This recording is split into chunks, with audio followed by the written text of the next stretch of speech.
Olá pessoal, boa noite. Boa noite a todos.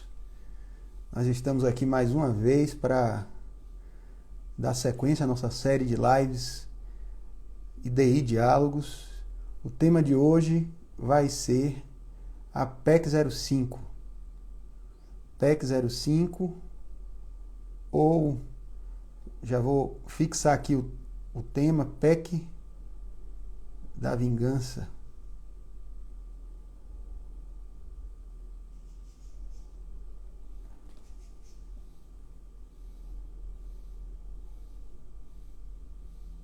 Vou fixar aqui o título da live. Vão participar dessa live comigo, Vladimir Aras, já vou mandar aqui o convite para ele, Vladimir Aras, Guilherme Raposo e o presidente da Associação Nacional dos Procuradores da República, o Biratã Caseta. Vamos aceitar aqui Guilherme, Vladimir.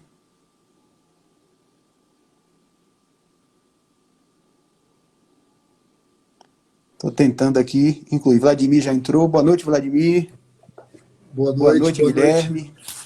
Falta só o nosso querido amigo Bira, para completarmos aqui o nosso time aqui para bater esse papo a respeito do tema. Live importante, né? Nosso colega... Eu não vi, vocês viram se Bira entrou? Estão me ouvindo? Estamos ouvindo. Nosso querido Guilherme... Engraçado, eu não estou ouvindo vocês. Estamos ouvindo você. Estou ouvindo o Guilherme. Está me ouvindo? Vê se seu áudio está baixo.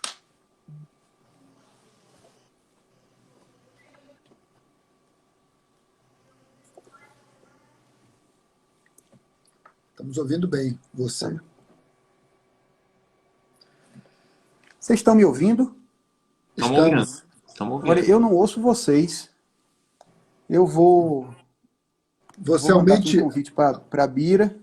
Aumente o seu áudio. Vou ver, cadê ele? O Biratã. Convidar. Estou convidando o Bira aqui. Já convidei. Bira, se você estiver por aí, o convite já está feito. É só entrar, pronto. Bira Boa noite, pessoal. Boa Estamos no noite. time completo. Eu só estou sem som, pessoal.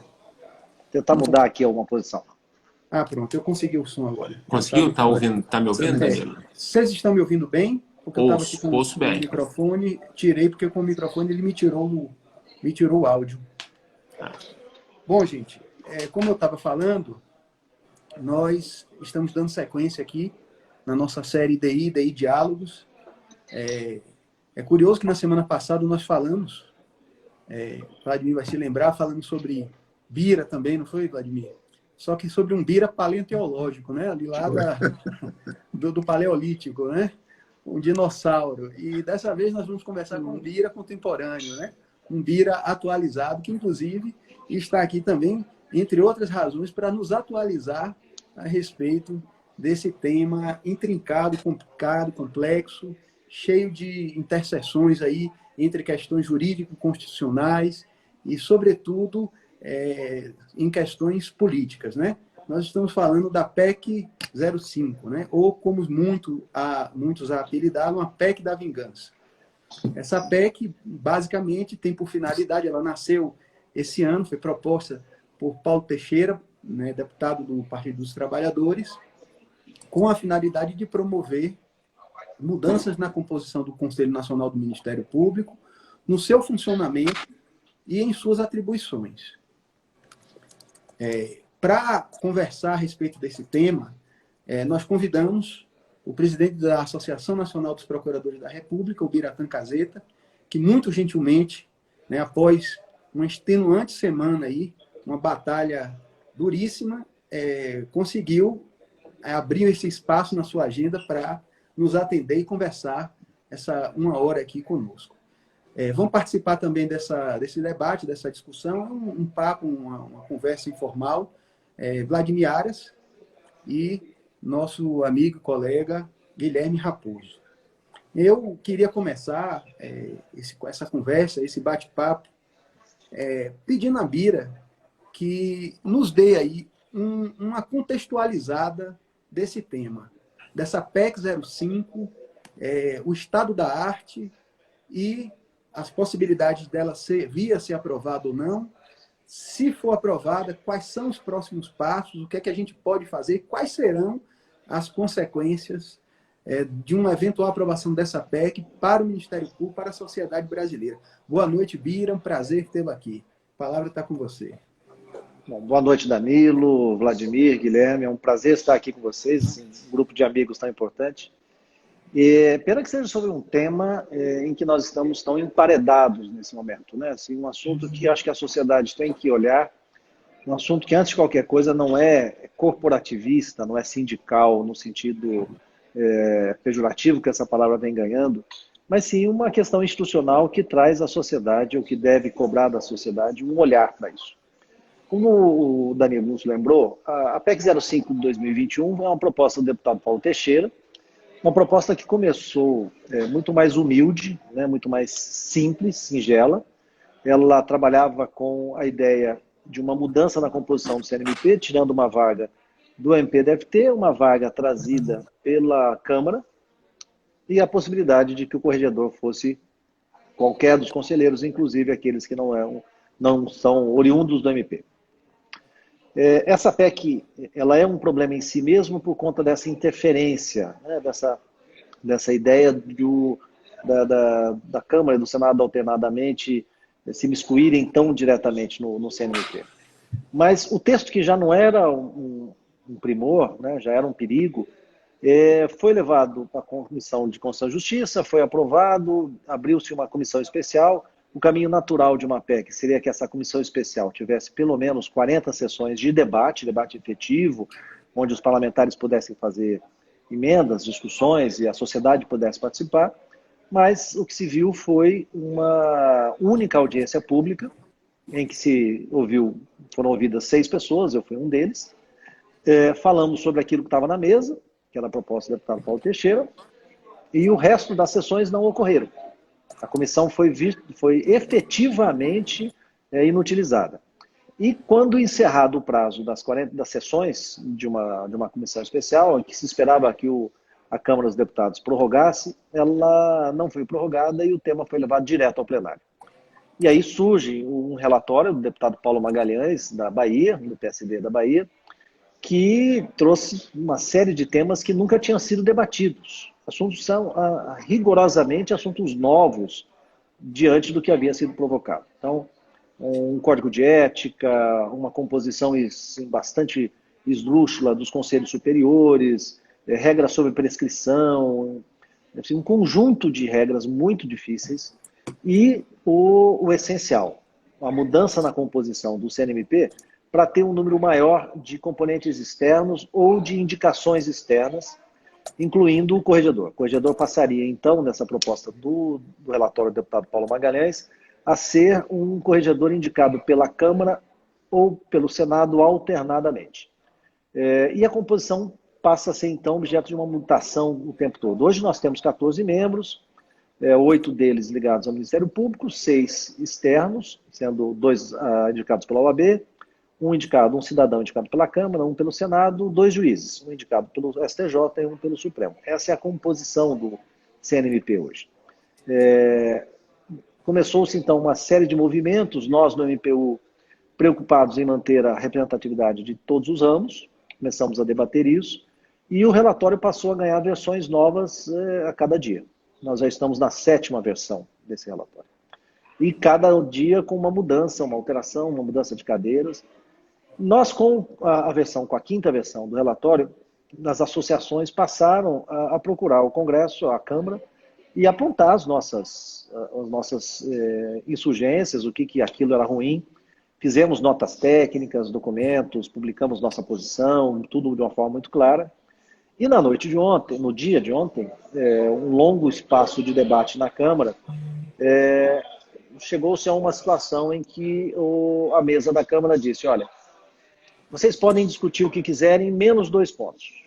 2 pontos estão fora de debate, são premissa da Câmara.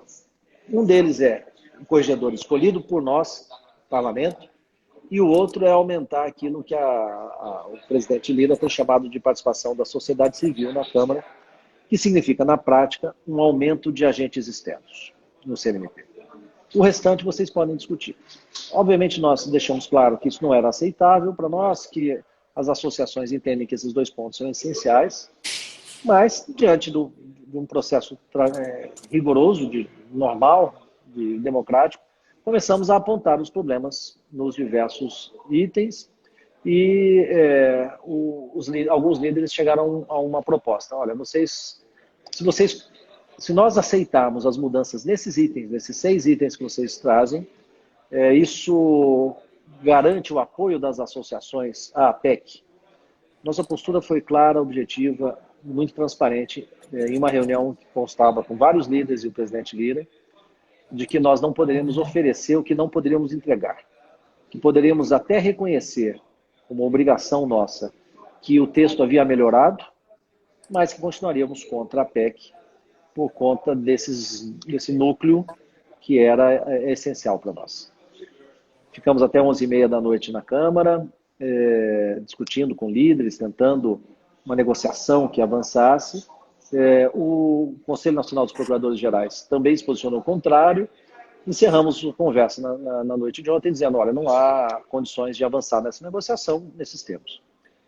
Hoje, no dia de hoje de manhã, publicamos notas transparentes, indicando nossas insurgências, tanto uma nota coletiva, CNPG, CONAMP, NPR, NPT, quanto notas individuais. A NPR lançou sua própria nota, apontando até um tema que não estava no relatório, na 6ª versão do relatório, está na 7ª, que é a exclusão da possibilidade do conselheiro que for oriundo do Ministério Público Federal, do Ministério Público Militar ou do Ministério Público do Trabalho, de concorrer ao cargo de corregedor.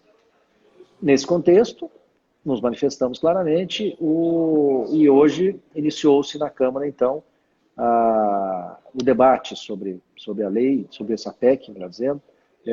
Houve um debate, uma discussão e está previsto para a próxima terça-feira a votação da PEC no mérito. Nós fomos acusados de não cumprir acordos, e isso é uma coisa que para nós é muito importante. Nós, primeiro, não fazemos acordos espúrios, nós fazemos acordos republicanos transparentes a todos. E fizemos isso de uma forma clara, negociamos textos e dissemos, olha, podemos ir até aqui, daqui não passamos. Essa nossa insurgência em não apoiar a PEC por conta dos pontos centrais gerou, então, um impasse. E o presidente Lira, então, nos imputou a quebra de acordos que nunca ocorreram, embora tenhamos discutido textos efetivamente. Então, esse é o quadro, Danilo. Assim, nós estamos agora no momento em que, na próxima terça-feira, teremos a apreciação a votação. A votação nunca se sabe exatamente qual é o resultado. Nós temos a esperança de que o movimento da população, a atuação dos membros do Ministério Público, despertem nos deputados o cuidado com a PEC. O que a PEC tem de tão grave? É bom deixar claro, porque sempre nos perguntam, por que vocês são contra? É corporativismo? Vocês não querem ser investigados? Vocês não querem um código de ética? O último bordão é, procuradores não querem ser punidos, não querem código de ética. Eu começo por esse item. O código de ética é algo que, no âmbito do CNJ, foi criado no próprio CNJ, no âmbito da Câmara tem o próprio código criado pela Câmara, e a proposta inicial jogava essa possibilidade de transformar-se numa lei. O que nós dissemos, não, o CNMP tem que construir o seu próprio código de ética. Mas eu chamo a atenção para uma coisa que pode passar despercebida a algumas pessoas. O código de ética não vai criar nada. O código de ética não vai criar novas punições. O código de ética não vai criar novas situações de transgressões disciplinares. O Código de Ética vai sistematizar o que as diversas leis complementares do Ministério Público já trazem. Lei Complementar 75, que nos atinge a todos aqui dessa live, já traz quais são as nossas vedações, quais são as transgressões disciplinares, quais são as punições. O Código de Ética não vai inovar nesse aspecto, até porque se tentasse inovar por um ato do CNMP, ampliando o que está na lei complementar, seria inconstitucional. Então, há um discurso como se nós estivéssemos fugindo. Não, o Ministério Público não foge. A ANPR defende desde 1993 o controle da nossa atividade. Então, há muita desinformação. O que nós somos contra, bem objetivamente? A transmutação desse conselho num órgão que seja uma interferência externa na atividade do Ministério Público. O Ministério Público não pode ter interferência externa. Ministério Público tem que ter a sua independência e autonomia assegurada, porque sem isso não há espaço para atuações em casos ambientais, em casos indígenas, em casos de corrupção, em qualquer desses casos. Porque é a nossa essência ter a possibilidade de falar abertamente com independência sobre isso. E a proposta vem como um retorno, como uma resposta, como se o CNMP não punisse. O CNMP pune muito mais do que o CNJ. Nós não temos um sistema de impunidade. Mas, enfim, já falei demais. Como introdução, para contextualizar, acho que é isso, Danilo. Danilo, você está sem som. Obrigado aí, Bira. Ótima contextualização. Nos coloca bastante a par do que está acontecendo. Eu queria ouvir os outros. Eu queria ouvir Vladimir. Como é que Vladimir está enxergando aí essa movimentação? O que é que ele pensa dessa PEC? Quais são as nossas saídas, Vladimir? Muito bem. Antes de mais nada, saudar o nosso presidente da Associação Nacional dos Procuradores da República, Biratan Caseta, dizer que, Bira, você tem todo o apreço, a solidariedade e a confiança dos seus colegas do Ministério Público Federal e como eu testemunhei hoje, não só da carreira do MPF, também do Ministério Público Brasileiro. Então, essa acusação absolutamente inverídica e absurda que foi feita a você hoje merece o repúdio de todos nós e eu quero que você receba esse nosso abraço aqui dos seus amigos do IDI e uma confiança renovada no seu papel de líder institucional, associativo do Ministério Público Federal, um trabalho que você vem realizando com maestria, com cuidado, com cautela, com sabedoria e sempre tentando apresentar as posições mais adequadas, não só para o Ministério Público, porque essa, como você bem disse, não é uma questão puramente corporativa, é uma questão mais do que tudo, uma questão de cidadania. E, Danilo, eu creio que, evidentemente, nós precisamos deixar claro para aqueles que nos acompanham nessa live e aqueles que verão essa gravação depois, que essa PEC, na verdade, é uma PEC não contra o Ministério Público, é uma PEC contra a cidadania. Porque o que o Ministério Público faz, não faz em proveito próprio dos membros, sejam eles promotores de justiça, sejam eles procuradores da República, promotores militares, procuradores do trabalho, não esqueçamos.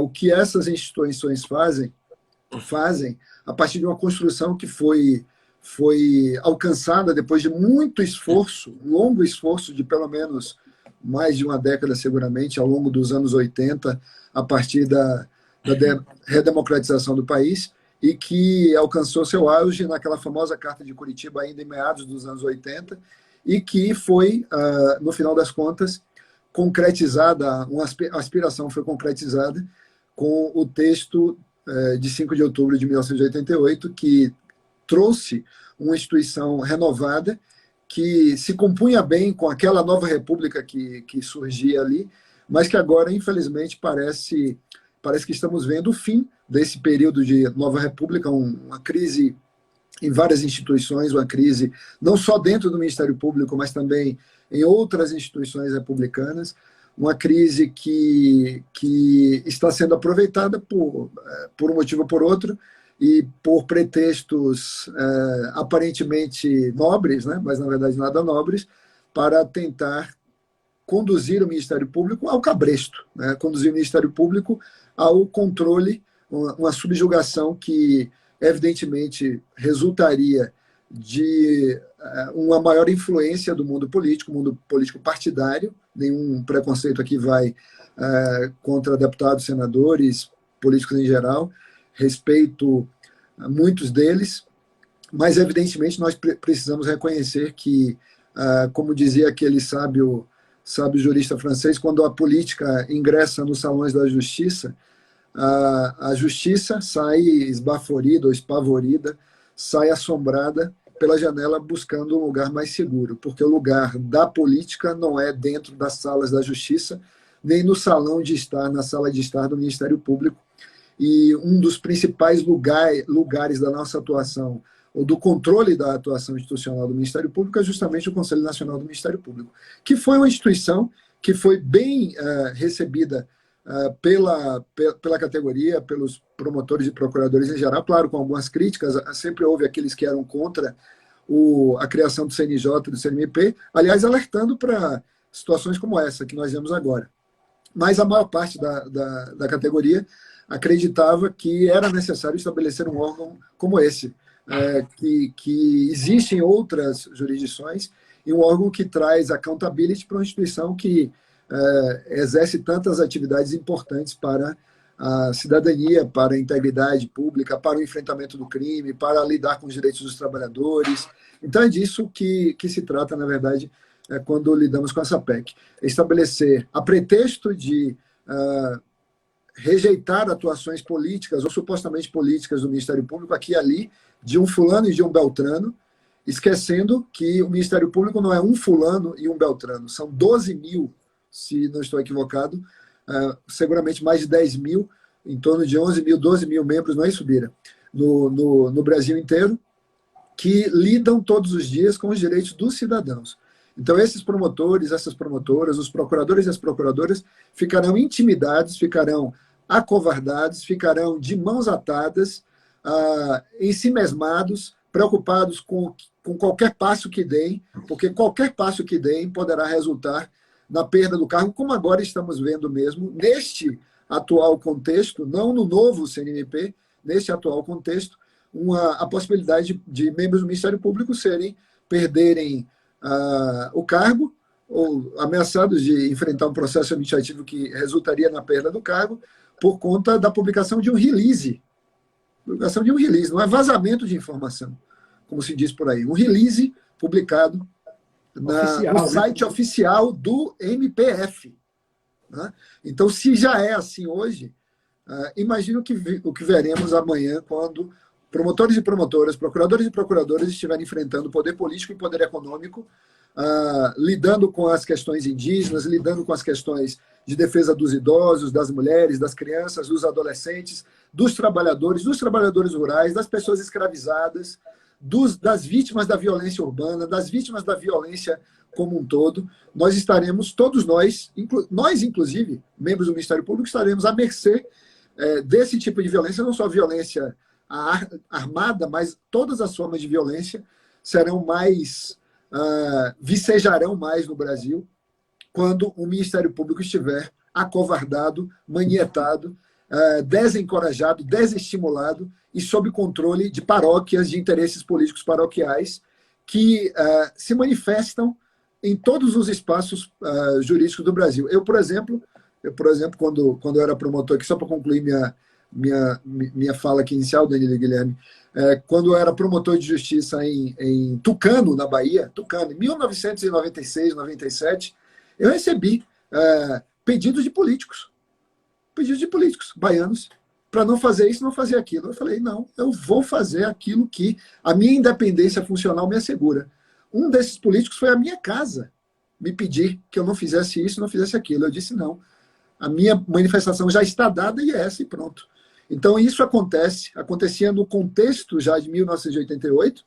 O que é que poderá acontecer quando a influência política nos destinos da instituição for maior do que já é hoje, em várias dimensões que nós temos visto? Então, é lamentável que nós tenhamos de enfrentar isso quando, logo na mesma semana em que comemoramos os 33 anos da Constituição, vem isso.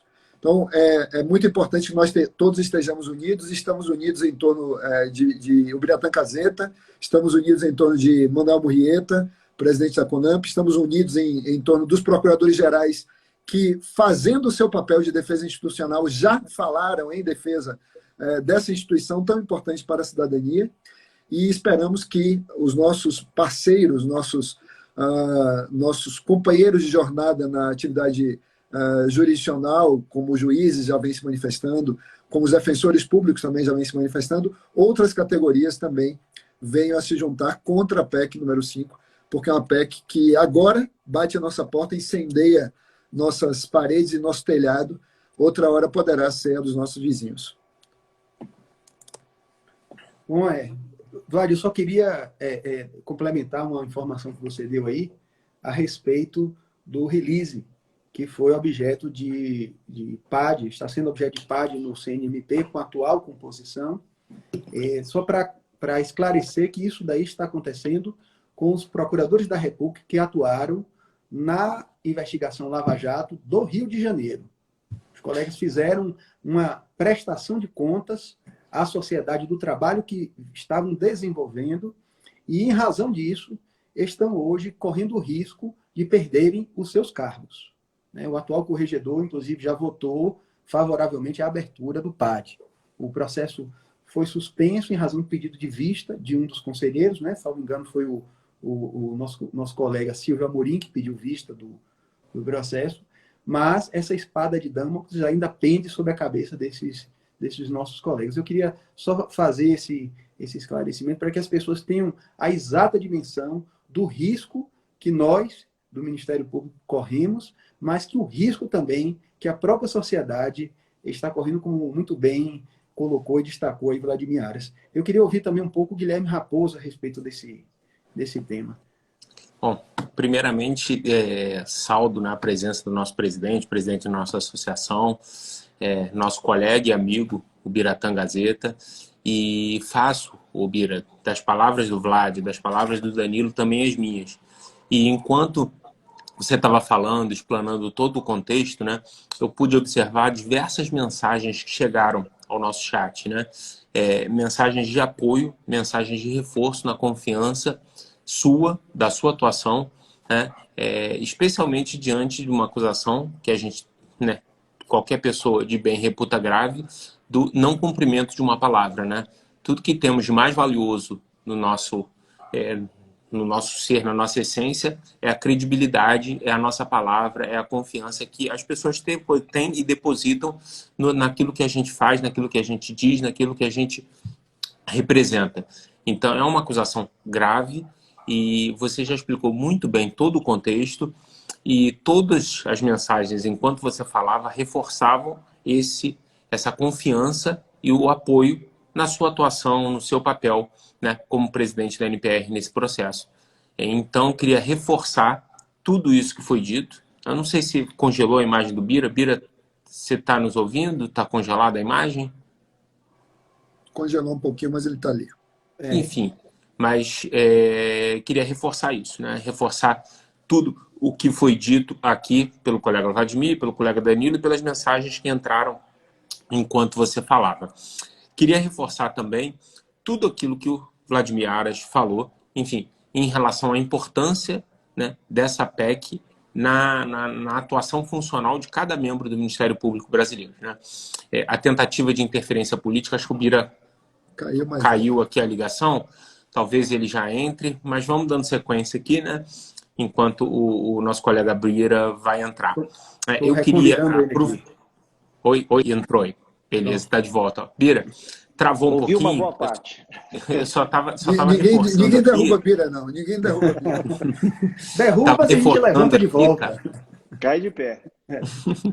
Que enquanto você falava, a quantidade de mensagens de apoio e reforço na confiança da sua atuação, e queria reforçar tudo que o Vladimir já falou aqui a respeito da nossa gratidão, da nossa honra de tê-lo como presidente da nossa associação. E reforçar a confiança que a gente tem na sua atuação. Você explicou muito bem todo o contexto do diálogo, e é uma acusação muito grave como essa, de quebra de palavra, de quebra de confiança, não poderia ter ficado sem resposta. Eu acho que você respondeu à altura, com fatos e não com argumentos. Então, fica aqui o registro, o nosso agradecimento.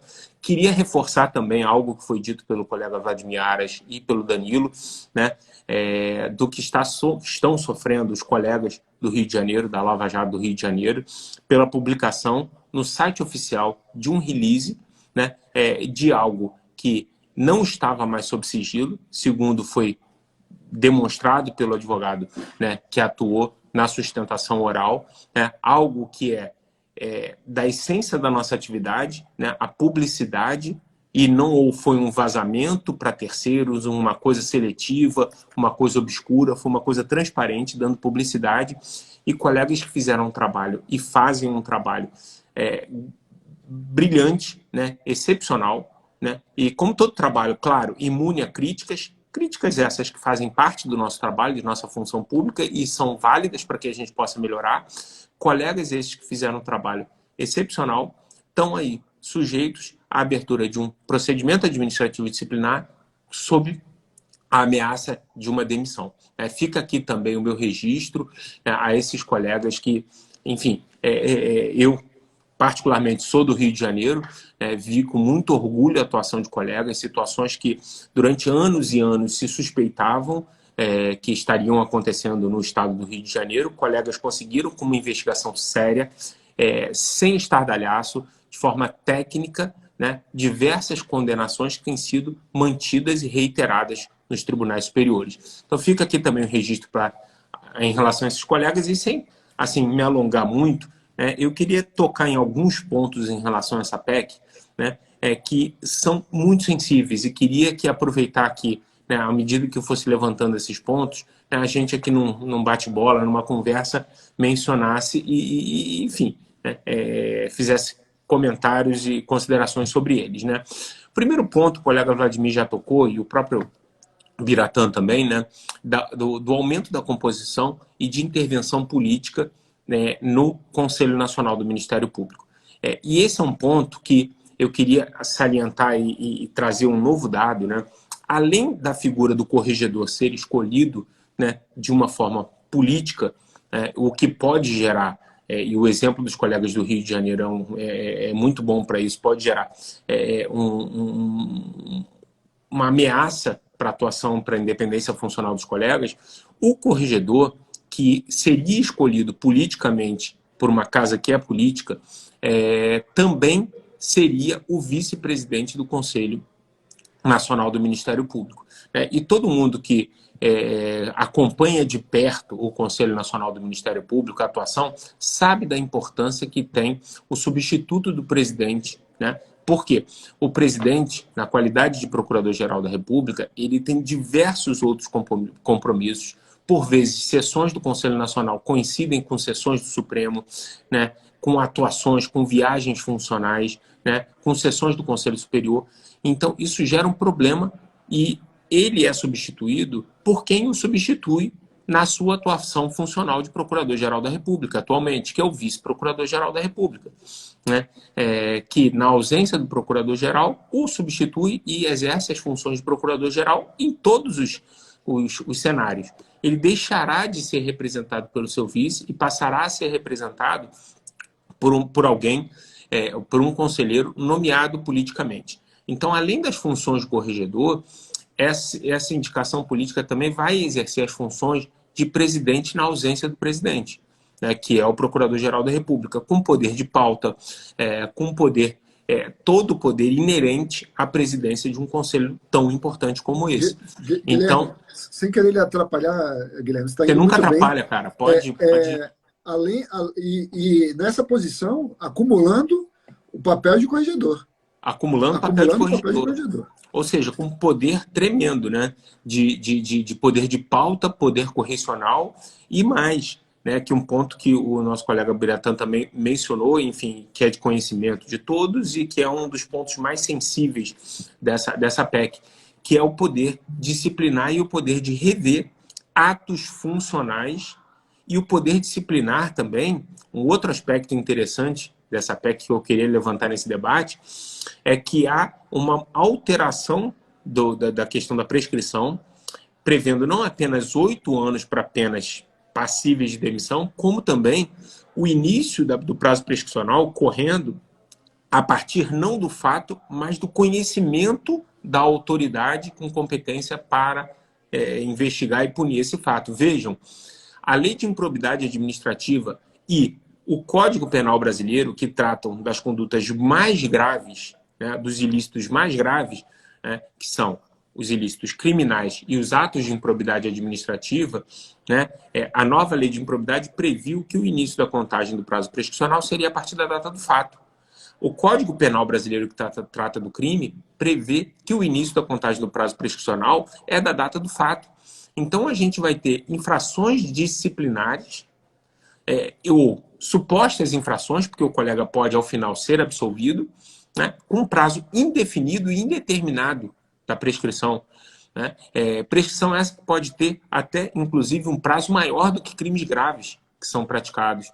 Quer dizer, você aumenta sensivelmente o poder correcional, o poder de interferir no ato funcional E esse aumento do poder que é dado ao Conselho Nacional do Ministério Público, ele é acompanhado de um aumento sensível da interferência política nesse Conselho. Então, o que temos nesse cenário? E aí o colega Danilo, num artigo muito bem escrito, muito pertinente, que ele colocou de uma forma muito clara no Jota, é curioso que a tentativa de modificação da atividade fim, que seria odiosa em qualquer contexto, ela se dá quando houver, e aí as palavras da PEC, elas são bem abertas e dá margem a múltiplas interpretações essas que vão ser dadas por pessoas com ingerência política, que dizem o seguinte, né? Quando observar que a utilização do cargo com o objetivo de se interferir na ordem pública. Quer dizer, o que é interferir na ordem pública? Né? Você está dando aqui uma carta em branco para o Conselho Nacional rever atos funcionais dos membros do Ministério Público Brasileiro, quando ele interferir na ordem pública, na ordem política, na organização interna e na independência das instituições. E vejam, como o Danilo reforçou no seu artigo, né? Sequer entrou aqui a violação a direitos humanos. Né? E aqui, o Danilo bem colocou no seu artigo, eu não uso esse argumento para legitimar uma eventual interferência do Conselho Nacional na atividade fim nos casos de direitos humanos. Né? Não, em nenhuma hipótese o Conselho Nacional foi criado para isso. Mas vejam que o objetivo aqui é muito claro, é a tentativa de interferência na atividade fim, não quando você tiver uma coisa sensível para a sociedade, como é a afronta a um direito humano, a uma garantia, a um direito humano fundamental, né?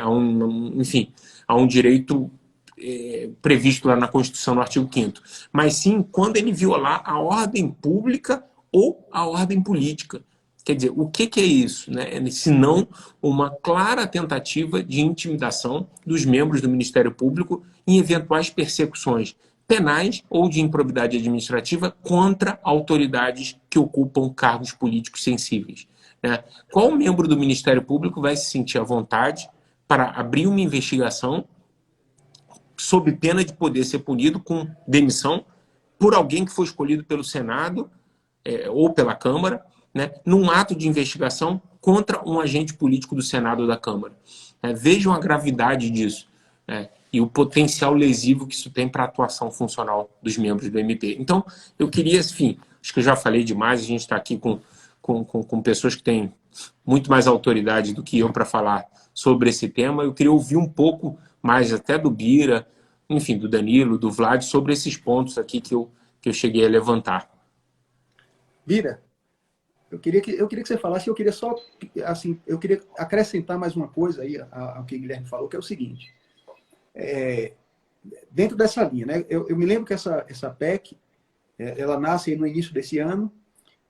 Em maio, ela foi aprovada pela Comissão de Constituição e Justiça, e nessa mesma oportunidade, logo quando ela foi aprovada, ainda com aquela redação original, né? Eu já tinha escrito um artigo sobre ela, já alertando que, na minha perspectiva, ela era uma PEC, já naquela redação original, muito mais gravosa do que a PEC 37, por exemplo, que mobilizou todo o Ministério Público brasileiro e, na verdade, toda a sociedade. Você se recorda? Foi Danilo que deu o nome de PEC da Vingança, PEC. Nesse texto. Não sei se foi eu que dei, eu acho que aproveitei de alguém aí, coloquei lá, já até me citaram. Mas está lá no seu artigo de maio, PEC da Vingança. PEC da Vingança. Exatamente, nesse primeiro artigo eu já coloquei lá com interrogação, né? PEC da Vingança. Então, dentro desse contexto, eu construí o meu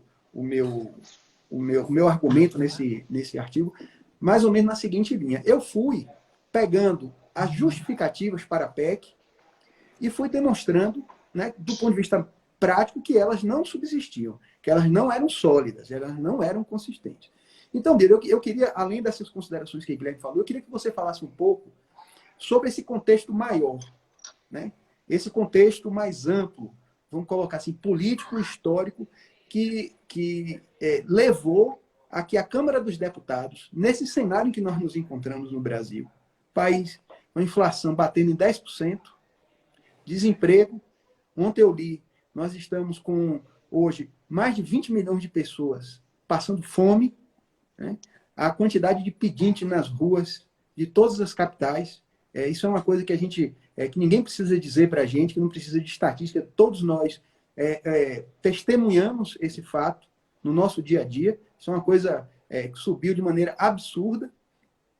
Nós estamos enfrentando ainda uma pandemia, estamos enfrentando as consequências dessa pandemia, que são consequências que estão muito além, inclusive, do Brasil. Né? Nós temos hoje um desarranjo em termos da cadeia produtiva internacional, em fruto desse problema causado indiretamente pela pandemia. E aí eu pergunto a você, né? A Câmara está cheia de pautas, a Câmara poderia estar discutindo auxílio emergencial, a Câmara poderia estar discutindo reforma tributária, a Câmara poderia estar discutindo uma infinidade de outros assuntos que interessam diretamente à vida do cidadão. Por que essa PEC 05 veio assim de maneira tão abrupta nesse momento agora? Na sua opinião, assim, qual é o contexto? Qual foi o mote? O que foi que, de fato e realmente, levou a que essa PEC ganhasse esse empuxo aí agora, né? Nasceu acho que não sei se fevereiro, março, e já está para votação agora em outubro. O que a gente sabe, né, que dentro do trâmite da Câmara é uma velocidade absurda, né? Danilo. Bom, primeiro eu queria agradecer as manifestações de vocês. Vocês sabem que eu sou uma pessoa emotiva e fico emocionado por esse apoio. Assim, é da luta e vamos seguir adiante com algumas feridas de guerra, mas orgulhosos por ostentar a ferida de guerra e não ter entregue algo que não é nosso, né? Que é essa independência e essa autonomia do Ministério Público. Danilo, não dá para negar que a PEC ela está num contexto. Ela está num contexto que também dentro de um contexto de polarização, mas ela é o retorno de todo um processo de atuação e de crescimento do Ministério Público nos últimos anos. Evidentemente, há uma ligação mais imediata aos fatos que envolveram a Lava Jato, a quantidade de recursos que foi recuperado, a tudo aquilo que tem na Lava Jato. Mas seria injusto dizer que apenas um resultado da Lava Jato, uma resposta ao que foi da Lava Jato. É um resultado muito anterior.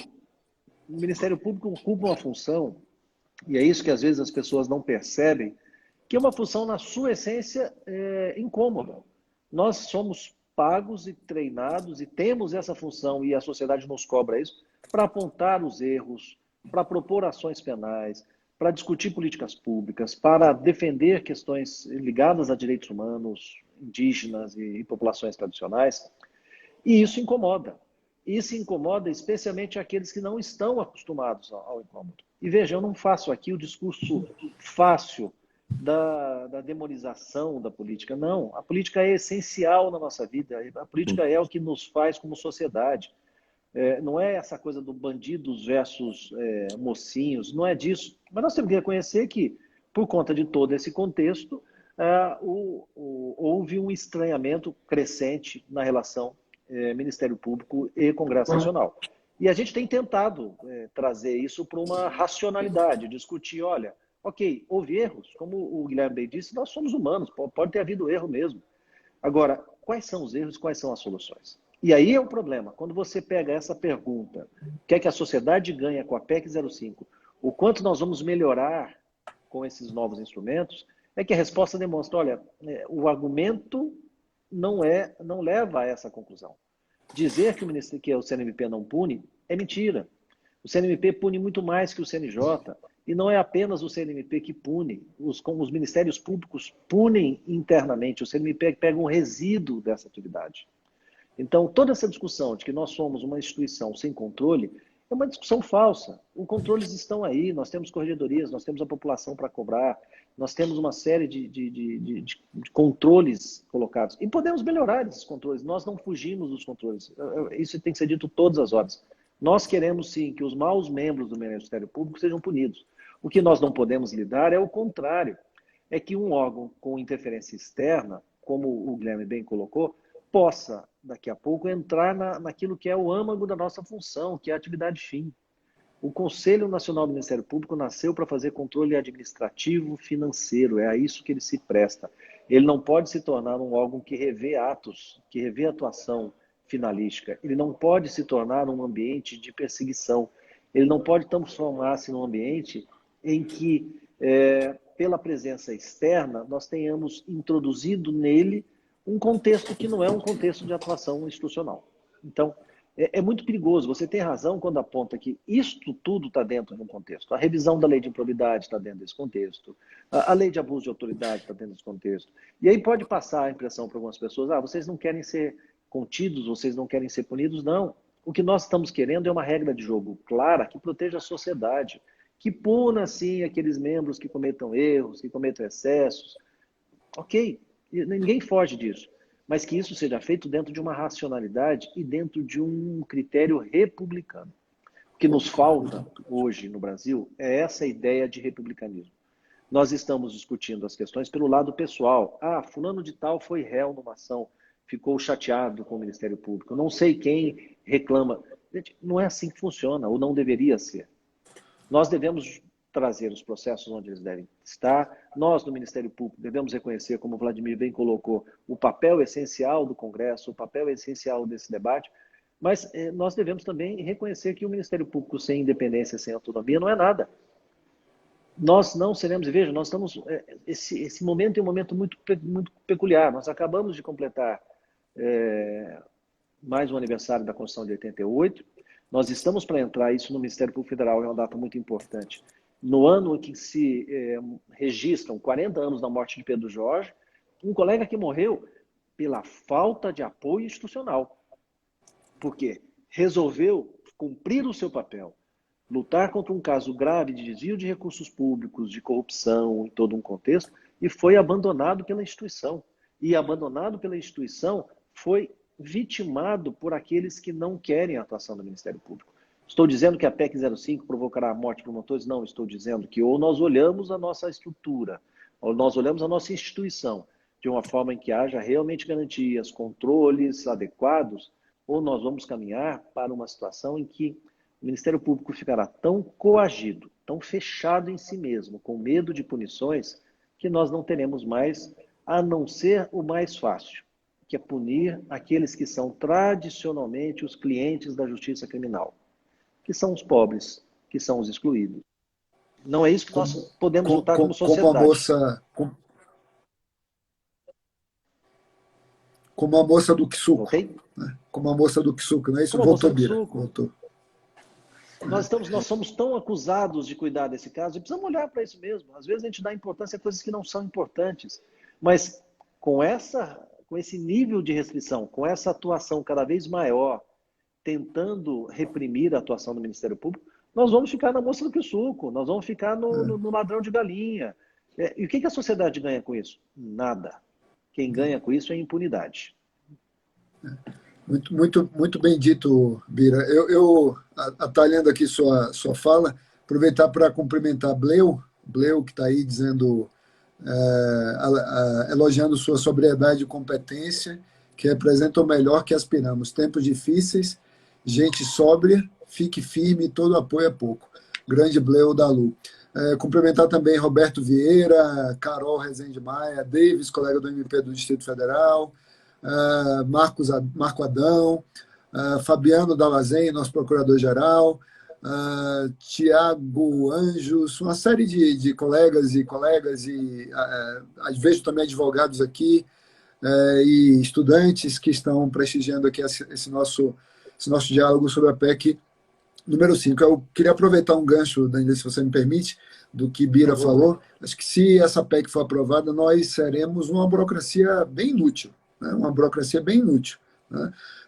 Porque é exatamente isso que faremos. Não cuidaremos daquilo que realmente precisa ser mexido no Brasil, que são os grandes temas estruturantes do país.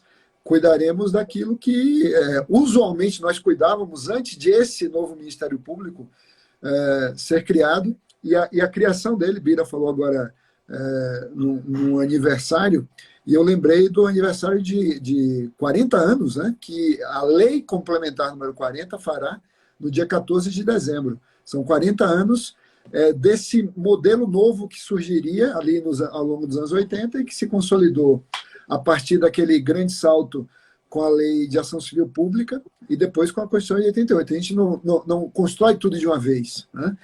Mas para destruir, se destrói de uma vez, implodindo, pá? Um botãozinho, pá. Essa implosão pode ser simbolizada por essa PEC número 5, que, como o Bira também bem colocou, eu gostaria de ressaltar isso, se contextualiza, está dentro de um pacotão, né? E esse grande pacote de maldades aí, ele pode ser identificado, por exemplo, com o que aconteceu com a lei de abuso de autoridade, quando se queria aprovar medidas anticorrupção, o que é que o Brasil obteve de volta? Uma lei de abuso de autoridade.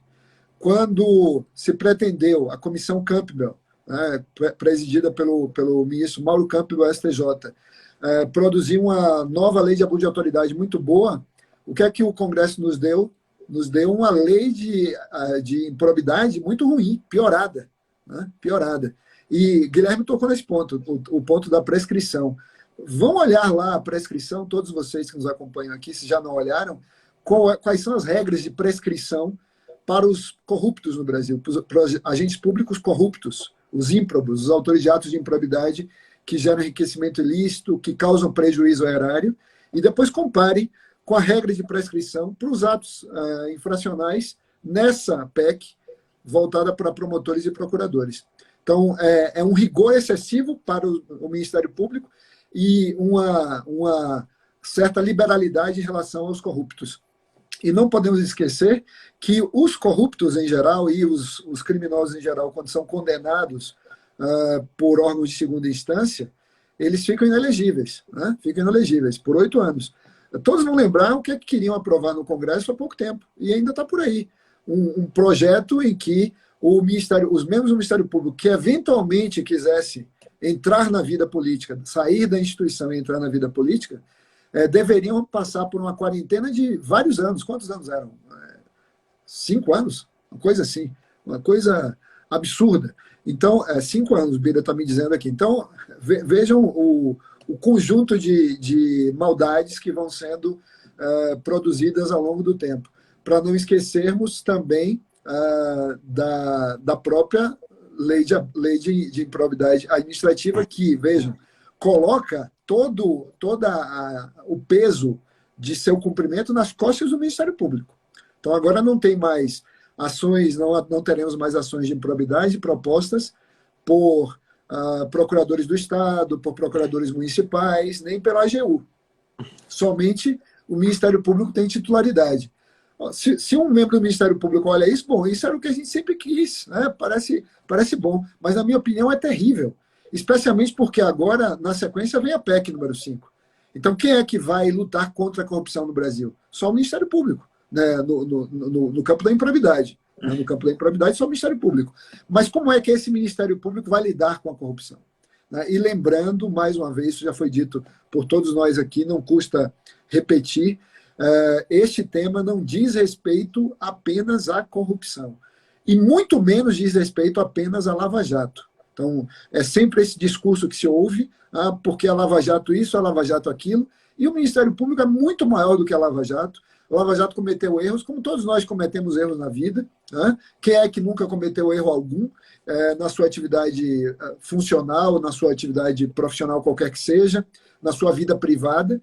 E não é porque um ou outro cometeu um erro aqui, um erro ali, que toda a instituição, esses mais de 10 mil membros dessa instituição ficarão sem ter condições, e aí a falta de condições estruturais de atender às exigências que a Constituição nos traz. E não só a Constituição. Se você me permite só um adendo ao que você falou, né? O grande ponto é o seguinte, né? O discurso de que se cometeram erros, mas não se tem punido. E o Biratã, ele trouxe um dado muito concreto, que o CNMP, ele inclusive tem punido mais do que o próprio CNJ. E a PEC 5, ela atinge só o CNMP e não o CNJ. Esse é um primeiro ponto. E você tocou na questão da prescrição, né? Eu estava dando uma olhada aqui novamente na redação. Olhem como a situação é drástica, porque ele prevê o prazo de prescrição para infrações disciplinares, começando a fluir da data em que o fato se tornou conhecido pela autoridade máxima, enquanto no crime é da data do fato. E aí, no inciso 2 do parágrafo 2º, né, do artigo 3º dessa PEC, diz o seguinte: os prazos de prescrição previstos na lei penal aplicam-se às infrações disciplinares capituladas também como crime, prevalecendo os que forem maiores em cada caso. Ou seja, no caso da infração disciplinar, além dela começar só a correr quando o fato ficou conhecido, isso já gera um prazo indeterminado, coisa que não se tem no crime. Na PEC se previu que o prazo, se for maior do crime, quanto do crime, mas o início do prazo vai valer o prazo da data em que a autoridade começar a fluir, conhecer, né, o fato. E mais, se o que ele previu aqui como prazo prescricional para infração disciplinar for maior do que o crime, além dele começar a fluir somente num futuro indeterminado, quando a autoridade tomar conhecimento, vale o prazo maior, o prazo da infração disciplinar. Ou seja, a gente está falando aqui de uma situação em que uma infração disciplinar, que ainda que configure crime, vai ter um prazo prescricional maior do que o próprio crime. E se ela não configurar crime, provavelmente também o terá um prazo maior do que crimes, e crimes graves.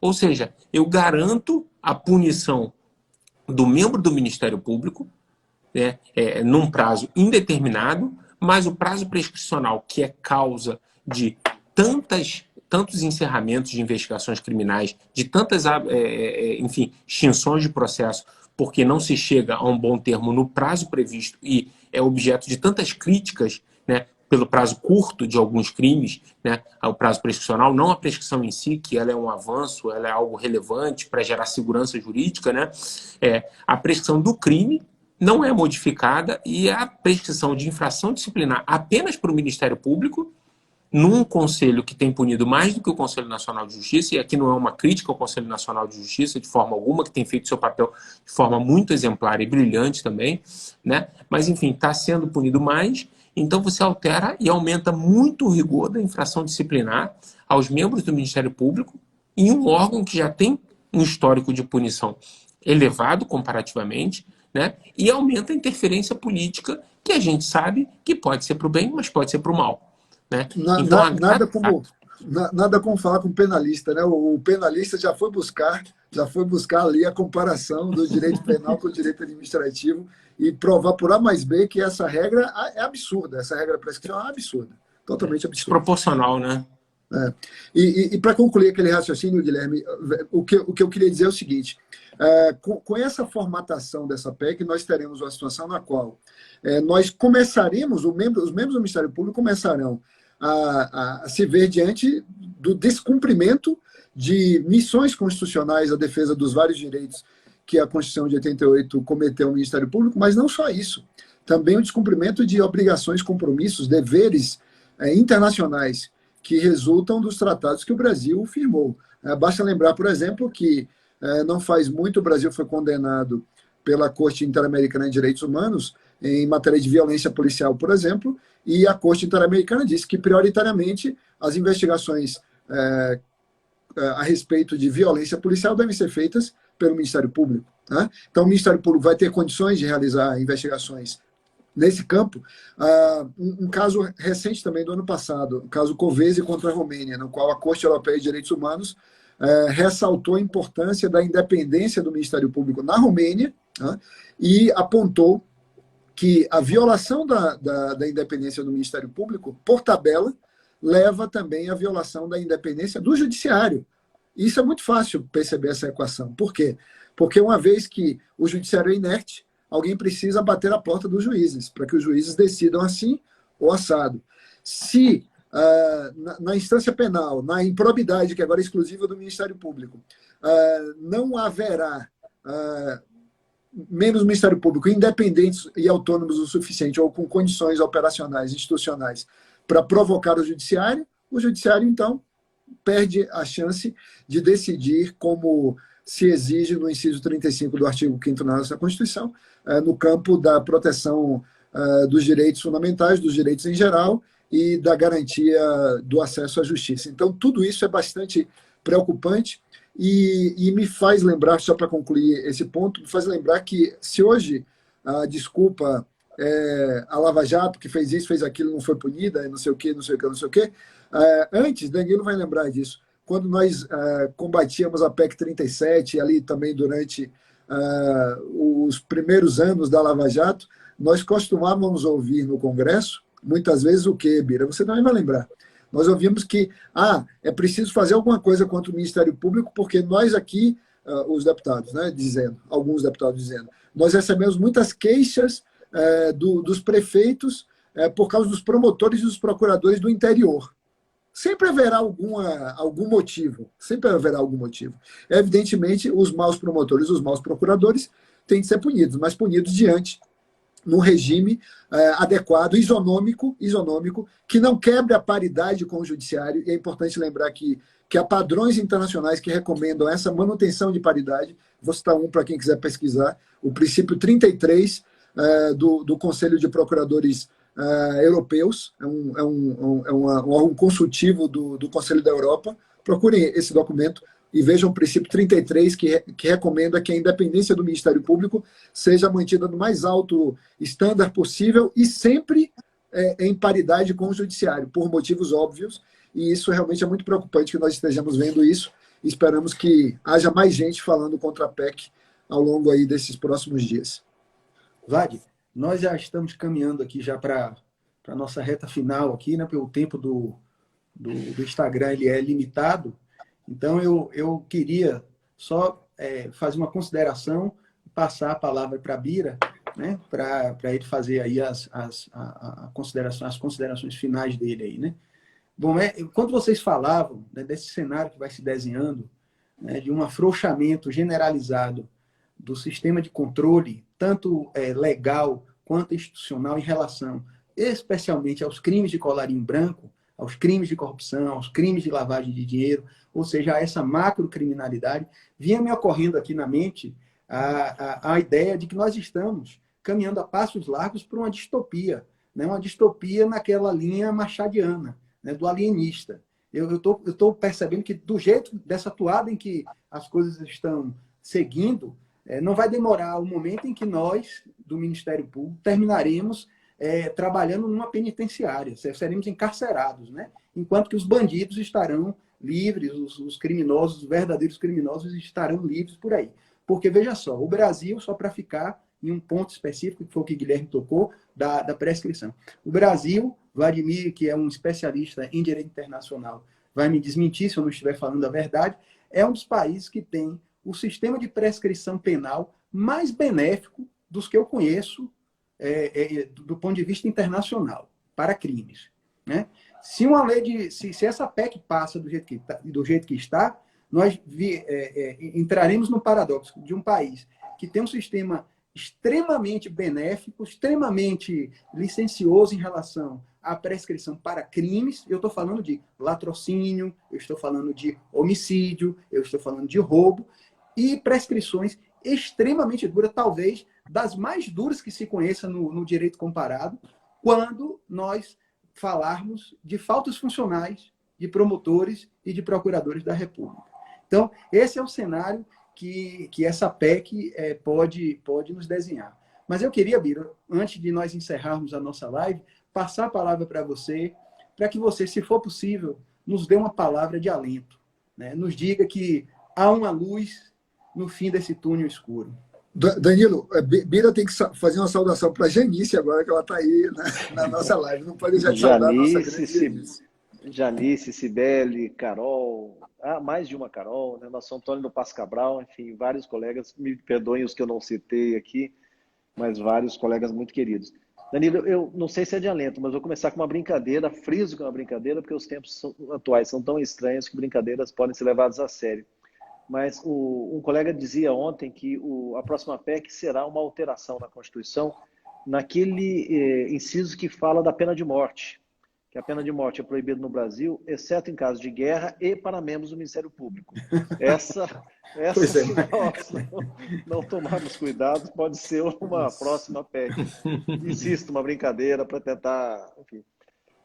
Gente, eu acho que, respondendo a perguntas que foram feitas aqui pela Melina também, registrando o nosso carinho, veja, o momento agora é de mobilização, né? Levamos uma pecha, como foi dito aqui hoje pelo Raposo, muito perigosa. Assim, eu realmente tenho como patrimônio apenas um nome e uma caneta e essa atuação. E atuarei como sempre atuei. Não vamos continuar nessa mesma linha, não descumprir acordos, continuarei sendo aquele que está há 25 anos no Ministério Público e que tem uma linha muito clara de transparência, de honestidade, de falar francamente com as pessoas de uma forma educada. Agora, é o momento de nós nos mobilizarmos intensamente. Todos nós. Nós temos de hoje até a próxima terça-feira, quando está prevista a votação disso na Câmara, a oportunidade de falar com os deputados nos nossos estados, de procurá-los, de deixar claro que não há acordo e que tudo que nós dissemos está transparente e dito em todas as notas técnicas. E em deixando de lado essa questão dessa negociação, fazer a pergunta que é central. O que é que nós estamos discutindo? Qual é o desenho de CNMP que nós queremos? Qual é o desenho de Ministério Público que nós queremos? Qual é o desenho de sociedade que nós queremos? Essa resposta que é crucial para todos nós. Se nós queremos um MP acovardado e burocrático, como o Vladimir nos trouxe, ok. Se a sociedade não se mobilizar, ok. Enfim, vamos ter que nos acovardar, mas nós não podemos fazer isso.